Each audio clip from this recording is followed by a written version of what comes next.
And welcome back, Helldivers. Looks like we are now having some movement on the bug front in terms of defenses. Boar Rock had an outbreak, right? This is where Tyranny Park 2 was built up. Some charges broke free, releasing Spore Burst, also causing an invasion on Terrek here with the Predator strain.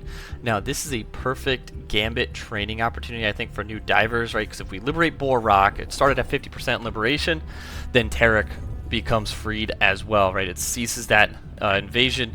So what we need is all the Helldivers to drop on Boar Rock if you're fighting Terminids tonight and over the next 24 hours. Get over to Boar Rock, right? We really got to focus on liberating that Spore Burst versus Predator strain.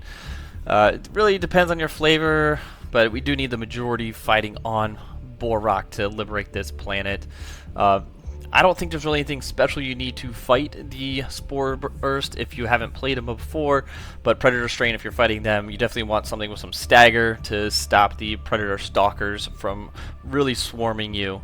But you're going to want to make sure maybe you take a supply pack or grenade launcher, something to clear out smaller enemies very quickly, because it is very easy to get overrun on the Spore Bursts themselves. This is also probably a setup for September 2nd with that new war bond and major update that's coming right into the Unjust, which is phenomenal. Go check out that trailer on the Helldivers page itself. But again, just got to get working on Boar Rock for the liberation itself this evening. I don't think we're going to meet the actual Terminid numbers, even with this action that's happening over here. There's also another defense over in Gatria, which is kind of splitting the Terminid forces right now. There's no way we can liberate Gatria, and it's kind of in the middle of a bunch. Moving over to the bot front, Barabos was taken over by the Jet Brigade. No way for us to stop it. That puts Emeria at risk here with new Aspiration City, and the Incineration Core now taken over Borea. There's a chance we can still win this because the invasion level is only 15. It does seem like the majority of the bot divers are on that planet right now, but again, I think this is going to lead to a two-prong attack. We're going to see Incineration Core and Jet Brigade again on one planet, right? If we lose Borea, next we could see Emeria and new Aspiration City under attack. I think that this is going to lead to the maximum security cities being invaded, which will probably be different mission sets, right? Because that last patch was a little too big for just Xbox coming into the mix. So I fully suspect there's going to be additional missions that we could see in a maximum security city, again, with Incineration Core and the Jet Brigade all coalescing on one planet here on Emeria. I kind of predicted this over the last couple of videos that they would really be pushing. Looks like on the bug front they're also starting to push towards Fort Union. But we need to do whatever we can to try to save Emeria at this point, right?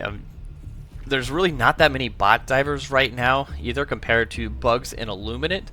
But I suspect, especially the new Helldivers, will start shifting over to the bots soon, just trying out the different factions. We did see a massive surge on the Terminid front and Illuminate fronts over the last couple days.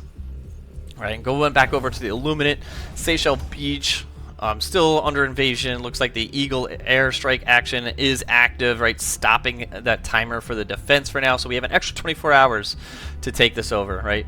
So there you see it, a little bit less than 24 hours. Just be cautious of all the strafing runs from the DSS there. We did capture one of the mega cities, however it's just a 1-star, so we didn't get that much of a boost. But it does seem like the majority of our forces in the Illuminate territory are split between the main planet and the 3 cities that are still active. What we really need to do is focus on new Alexandria, because that should give us about 36% liberation, massive boost there, but it is a 2% decay. So you only see 11,000 out of 38,000 at the time that I record this on New Alexandria. So another less than 6,000 on Accountant Graber, and then over on the last city here, the Villas, which is a 3-star, seeing about 4,000. Our forces are all split. We are gaining some ground on the smaller cities, but the 4-star we're losing ground, so we really need to get focusing on New Alexandria. 1/3 of the players are playing out in the countryside, which I understand completely, because then you can have a chance of not dealing with Leviathans in the mega cities. You will see those Leviathans, but there is plenty of cover to try to break that line of sight with them, so you're not going to be one shot out of absolutely nowhere, which does seem extremely unfair a lot of the time, regardless, even if you're wearing heavy armor. But that's what's going on the Galactic War at this time. Whatever faction you're deciding to play against tonight, when you drop in there, try to hit some of these main points. I really feel like Arrowhead's trying to teach us some gambits on the bug front, putting that Boar Rock at 50% instead of 0. So really a good solid chance to learn how the gambits work. Take Boar Rock, you liberate Terrek at the same time. Illuminates, again, now we're seeing how the Eagle Airstrike DSS plays with defense missions and stops the timer at least for a little bit. So a lot of learning capabilities that are going on right here. Right, so a lot of this is just setups. I think we are definitely going to hit the Illuminate number for the major order. That looks pretty solid. Bots, good chance of it. Bugs, I don't think it's happening. But if you like this content, hit that like and subscribe, and I'll see you on the Warfront tonight.